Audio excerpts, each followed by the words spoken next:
Hey, good morning, everyone. Happy Friday morning to you, and welcome back to Morning Musings. My name is Don K. Preston. I am the president of Preterist Research Institute of Ardmore, Oklahoma. I appreciate you being with me here on Now TV, and we are continuing our study of what is known, what I call, the challenge of Christ. The challenge of Christ is very, very simple. As I've shared with you now for almost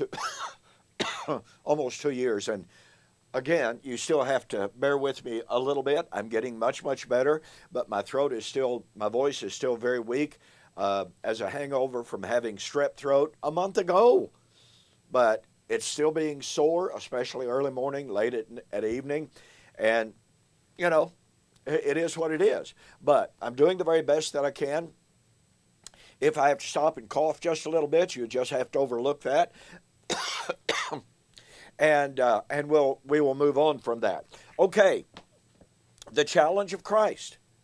The challenge of Christ is very simple. John chapter 10, 37 and following. Do not believe me, Jesus said, for my word's sake, believe me for my works. If I do not do the works which my Father has given me, do not believe me.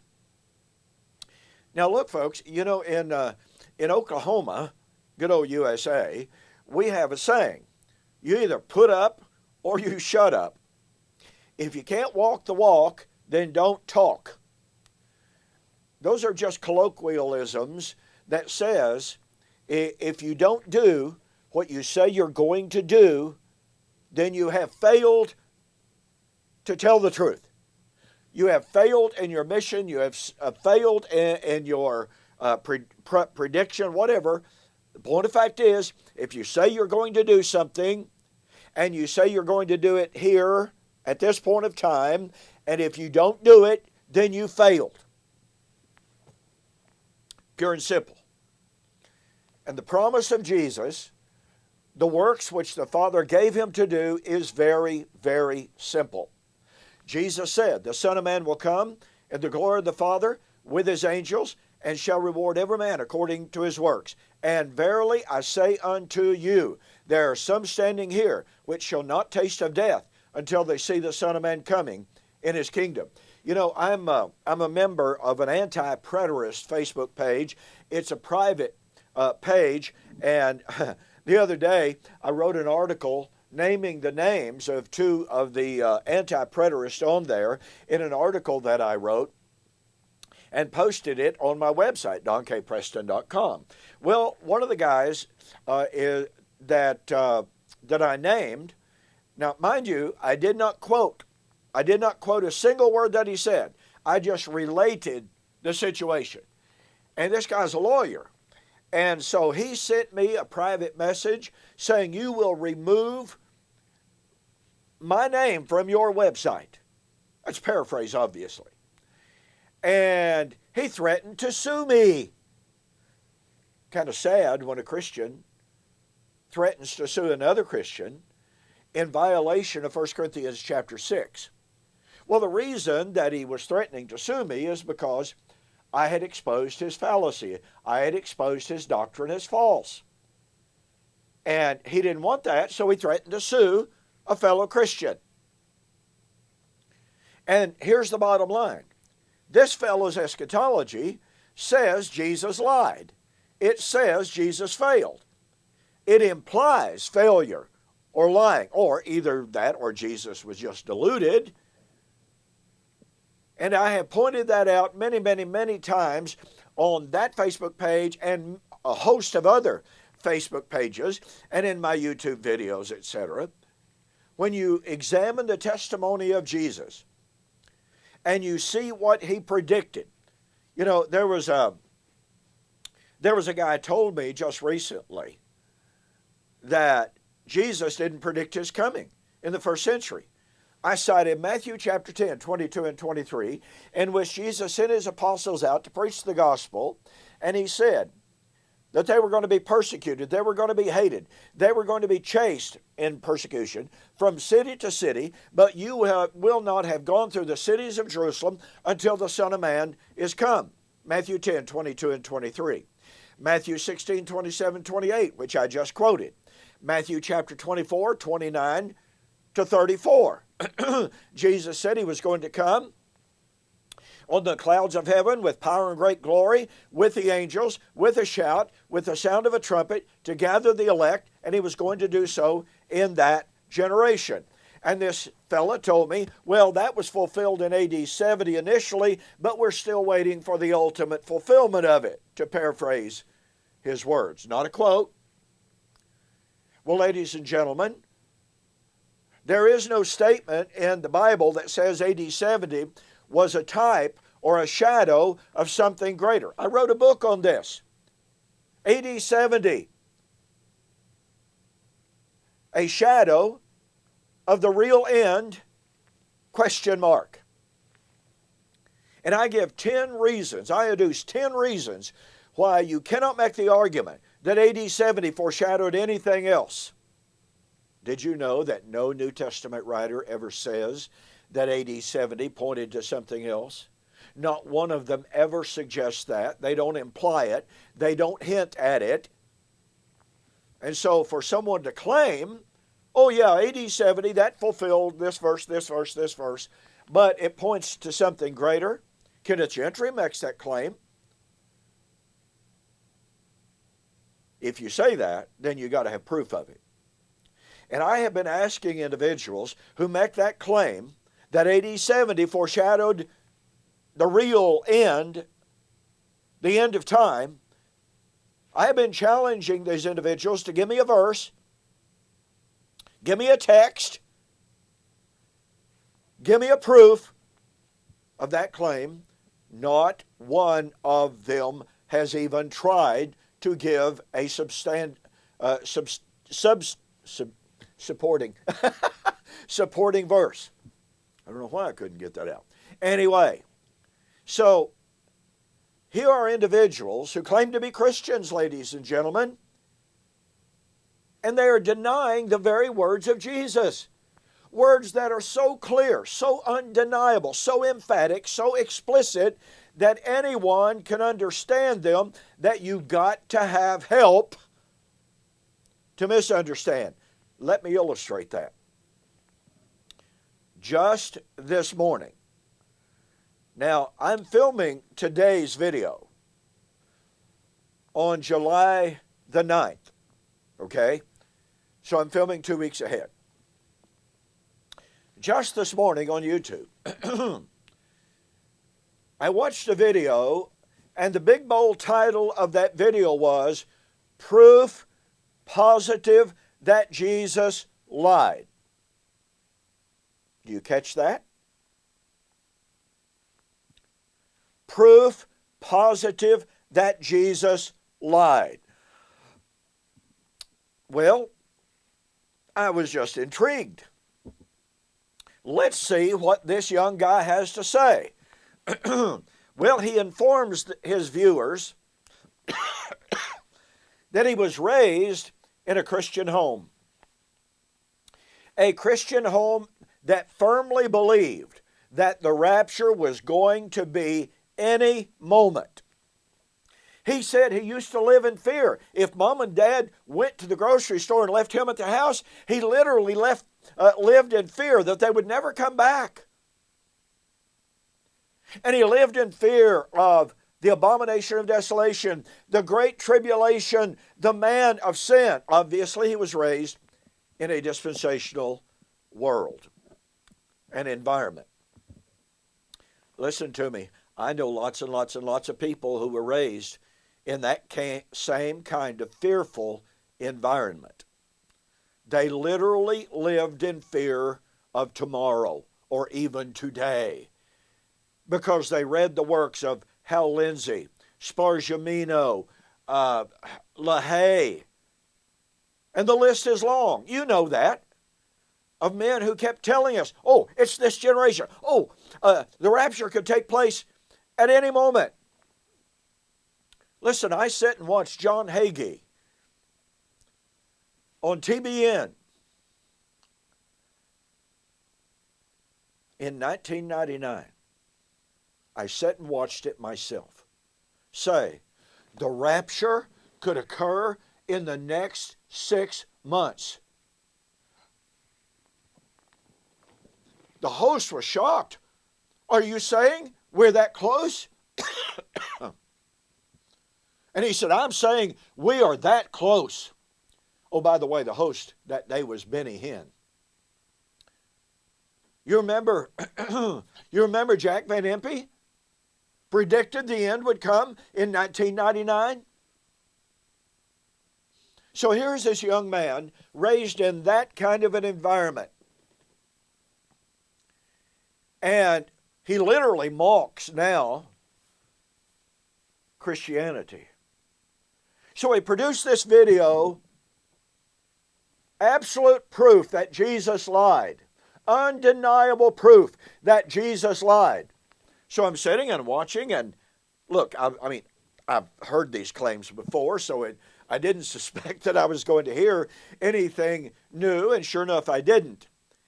And finally, after all these preliminaries of mocking Christianity and, saying things like, can you believe people actually believe this nonsense? Well, many people, good, sincere people, are deluded by those doctrines. And 99% of all Christians are convinced there is going to be a literal physical return of Jesus as a 5'5" Jewish man coming out of heaven on a literal cumulus cloud. And they have been told generation after generation after generation, we are getting closer and closer and closer and closer. They may not have been disappointed like this young man or countless other dispensationalists who bought into the 88 reasons why the rapture will be in 1988. No, they may not have bought into that. But they have nonetheless lived their lives in expectation of the return of Christ. I am friends with a young woman. As she was in high school, she and her mother were talking about going to college and her plans to get a degree and getting married and all this kind of stuff. And the young woman said, Mother, why should I worry about going to college and getting a degree if Jesus could come back at any time? Shouldn't I just be focusing on being ready? Now look, this young woman was raised in an amillennial world. That's my background. I can guarantee you I never taught that kind of thing, of that kind of, overwhelming imminence of the coming of the Lord. I used to teach he was coming back until I learned better. So here's this young man, absolute proof that Jesus lied. And I'm sitting there, I'm watching, I'm listening, and finally he gets around. Here is absolute positive proof. And guess what he did? He quoted Matthew 16, 27 and 28, which is the challenge of Christ that I've been sharing with you for almost 2 years. Well, I guess it's been 2 years, maybe 2 years next month. But point of it is, the Son of Man will come in the glory of the Father with his angels and shall reward every man according to his works. And verily I say unto you, there are some standing here which shall not taste of death until they see the Son of Man coming in his kingdom. And this young man goes, ladies and gentlemen, language could not be clearer. It cannot be denied. And you know, and I know, there are no 2,000-year-old people running around today. That is absolute proof positive that Jesus lied. And he said that's not the only time Jesus made that kind of a prediction. So he goes to Matthew 24, 29 to 34. He said, get this, ladies and gentlemen, you must understand this. Here is Jesus promising to come on the clouds with his angels and to gather the elect, and he was emphatic it was going to happen in his generation. He said, we're still here. The world did not end. Ladies and gentlemen, this is the challenge of Christ. Here's a young man who was raised in a believer's home. But he now has lost all faith in the Bible, in Christ. He no longer believes in God. He believes it's all a hoax. He believes Jesus failed his own challenge. Now, by the way, he didn't quote from John 10:37 and following. I don't know if he's aware of the text or not, but he could have quoted it and said, here is Jesus' own challenge, ladies and gentlemen. He said, if I don't do what I say I'm going to do, then don't believe me. Well, here's what he said he was going to do. He didn't do it, therefore he failed his own challenge. That's what he could have said. Do you see how serious this is?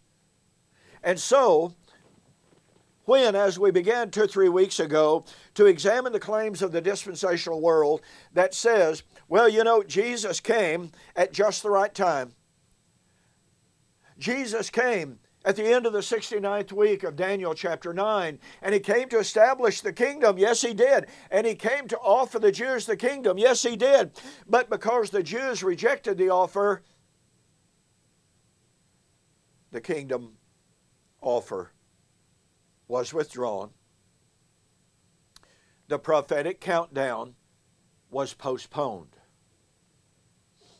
In a debate that I was having with noted dispensationalist Thomas Ice, with whom I've had 4 debates, 3 radio, 1 formal public debate. And by the way, I have DVDs of that formal public debate with Thomas Ice and Mark Hitchcock, held in Florida some years ago. If you're interested in that formal public debate, DVDs, you can contact me through my website, donkpreston.com or bibleprophecy.com. But in that debate, I just said, Thomas Ice and Mark Hitchcock, who, by the way, both of them now refuse to debate me again.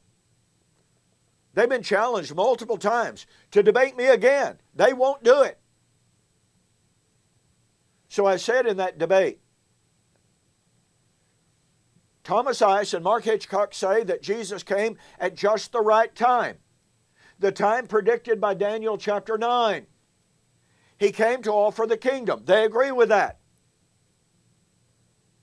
But they tell us that due to Jewish unbelief, due to Jewish rebellion, that unbelief made it impossible. That's Thomas Ice's own word in the book, End Times Controversy. That Jewish unbelief made it impossible for Jesus to fulfill his mission. The kingdom offer was postponed. The prophetic clock stopped clicking. The kingdom was postponed. And I said, that is nothing but failure. Their position says Jesus failed. Now, ladies and gentlemen, I've shared with you up to this point, and boy, I've got to hurry here. I've shared with you up to this point, Psalms chapter 2. God himself predicted and foretold the rebellion and the unbelief of the Jews. He said, why do the heathen rage? Why do the kings of the earth set themselves array against the Lord and against his anointed, saying, let us break their bonds, let us cast them aside. Yet, boy, that's a beautiful word, yet he who sits in the heaven shall laugh. He shall hold them in derision, saying, yet have I set my king on my holy hill Zion. Ladies and gentlemen, please catch the power of this. God himself predicted the Jewish rejection of Jesus. God foreknew it. God predicted it. Now, if God predicted the Jewish rebellion of Jesus, against Jesus, if God himself foretold the Jewish rejection of the kingdom offer, then it's really disingenuous to say, oh, God sent his Son at just the right time to establish the kingdom, but the Jews rejected him, so he had to postpone the kingdom due to that rebellion. Wait a minute. God knew the rebellion was going to happen. He predicted it was going to happen. Ladies and gentlemen, once again, catch the power of that. The Jewish rejection of Jesus did not catch God off guard. It didn't make him go, oops. It did not in any way call for plan B. God said it was going to happen. And thus, let us keep in mind what I've shared with you. the Jews never rejected Jesus until Jesus first rejected them.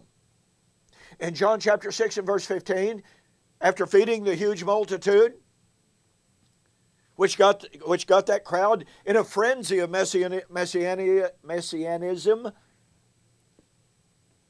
Jesus perceived that they were about to come and to make him king, but he withdrew himself.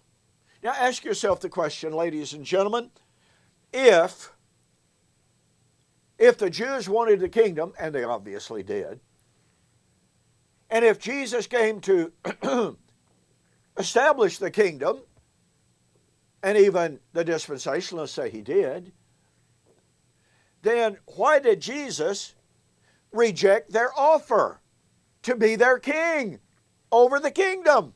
Well, here's why. 1 Samuel chapter 8. Israel's desire for an earthly, physical king on a physical throne ruling over a geopolitical, nationalistic, militaristic kingdom was always seen as a rejection of the sovereignty of God. You remember? Israel said, make us a king to rule over us. Samuel was heartbroken, and God said, Samuel, do as they say. They've not rejected you. They've rejected me. 1 Samuel chapter 8, 1 Samuel chapter 12.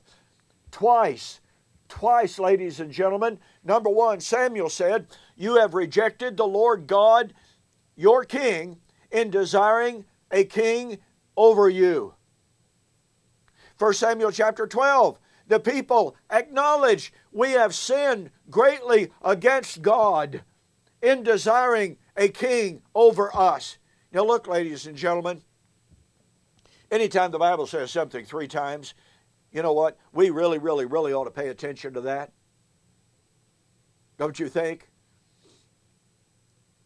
Jesus knew that from the very beginning, Israel's desire for a physical king on a physical throne ruling over a militaristic socio-economic theocracy was a violation of God's will. He would have no part of it. He rejected that. Therefore, since Jesus would not have any part of their militaristic, socio-economic, political theocracy offer, and since that's what they wanted, they then rejected him. Because after all, as he told Pilate, my kingdom is not of this world. Listen to me very carefully. Had Jesus come to establish the kind of kingdom the Jews wanted, a militaristic, geopolitical, socio-economic theocracy like David ruled over, you know, like Solomon ruled over, you know, when they used their armies to conquer other people and to establish geographical borders and subdue their enemies physically. Jesus said, my kingdom is not of this world, and I want to tell you something. Had Pilate suspected that that's the kind of kingdom that Jesus came to establish, he would have been glad to kill Jesus. He killed insurrectionists all the time. But when Jesus explained to Pilate the kind of kingdom that he came to establish, Pilate said, I don't find any fault with this guy. I don't find fault with him. Well, wait a minute. If he thought for a moment that he came to be a literal physical king on a physical throne, ruling from Jerusalem and defeating the Romans, do you think for a moment he would have said, hey, I don't find any problem with this guy? Oh, no. All you have to do is read the story and the history of Pilate to know, listen, folks, he put people to death on the flimsiest of excuses and even a vague semblance of insurrection and rebellion. And now he's got a man standing in front of him accused of insurrection, accused of claiming to be a king, accused of the very core foundational charge of rebellion in the first century, being a king as opposed to the Caesar. And again, you think Pilate would hesitate for even 1 nanosecond to kill him and to be glad that he did? Oh no. Instead, I find no fault with this man. Now listen, all of this segues perfectly into Psalms chapter 2. Then we have gone to Isaiah chapter 42. And listen, we're going to go next week to Psalms 89. So your assignment for next week is Psalms 89, 33 and following, which is a prediction of the Lord setting his Messiah on the throne of, the throne of David. Now look, this is the very essence of the Messianic promise, right? This is the very core and essence of the Davidic promise, right?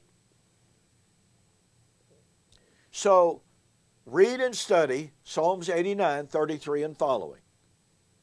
In the meantime, let's go back very, very quickly, since I've only got about a minute left here, to Isaiah 42 that I shared with you ever so briefly last week, and it's still briefly this week. He, that is the Messiah, he will not fail. Now, he will not fail nor be discouraged until he has established justice and judgment in the earth. Folks, establishing justice is the Messianic kingdom. Now watch, he will not fail. Now, way back in the 60s, America invaded Cuba, the Bay of Pigs. They couldn't do it due to the Cuban resistance. So let me ask you a question. Did America fail to accomplish their mission, the mission that they were sent to? We'll talk about it next week. Right now, I'm out of time.